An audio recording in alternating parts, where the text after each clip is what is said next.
Alors, si quelqu'un me pose la question de vulgariser mes recherches en très peu de minutes, je dirais que la chose la plus importante, c'est de lier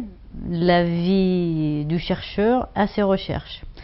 Qu'est-ce que ça veut dire? Ça signifie que les recherches que j'ai menées jusqu'à présent croisent les intérêts professionnels, bien évidemment, mais aussi ma vie quotidienne. Donc, notamment le travail que j'ai fait sur la monnaie unique, mes travaux précédents naissent d'un vécu, donc d'une expérience qui a bouleversé un peu ma vie et qui a attiré mon attention de chercheuse et qui m'a donc permis de mener ces recherches. Et si je dois les vulgariser, je dirais que ce qui m'intéresse le plus, c'est la façon dont certaines institutions, françaises en l'occurrence, parlent de thèmes complexes et obscurs, comme c'est le cas de mes recherches, la monnaie, d'une façon assez singulière. Donc, en même temps, vulgariser les contenus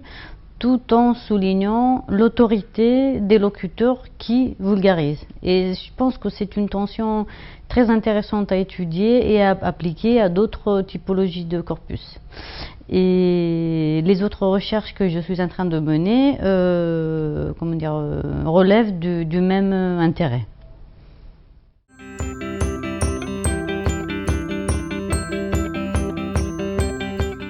Alors, les enjeux de ces recherches sont liés à une posture que je pense être très importante, à savoir l'intérêt de mettre à profit les compétences que j'ai acquises depuis les premières années de l'université, donc un bagage totalement italien et qui s'est peaufiné dans le temps ici en France, donc lors de mon doctorat. Et ces enjeux sont donc utiles pour être une citoyenne attentive et capable d'entendre les discours qui sont prononcés, les discours des institutions qui m'entourent, donc qui entourent ma vie en tant que citoyenne, mais aussi en tant que chercheuse. Donc on a le privilège d'avoir des compétences spécifiques qui peuvent nous aider à détecter des messages qui sont implicites et des messages qui sont parfois volontairement obscurs.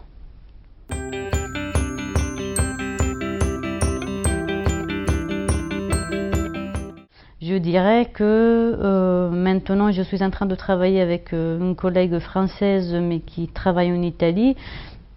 sur les discours de l'extrême droite française et italienne, et notamment sur le cas Taubira en France, donc sur ces accusations et les appellations tragiques, moi je les appelle comme ça, qu'on a utilisées pour la dénommer, et pareillement sur un cas très semblable en Italie, donc une autre ministre de l'immigration qui a été appelée de la même façon. Donc c'est un projet qui vise à dévoiler des intentions discursives qui sont parfois décrites comme des jeux, comme des façons de dire, mais qui impliquent un regard sur le monde et sur les femmes notamment, très violent et qui doit être dévoilé. Et ça, c'est l'un des projets que je suis en train de mener avec cette collègue. Et l'autre projet, disons, c'est un peu le prolongement de ma thèse de doctorat,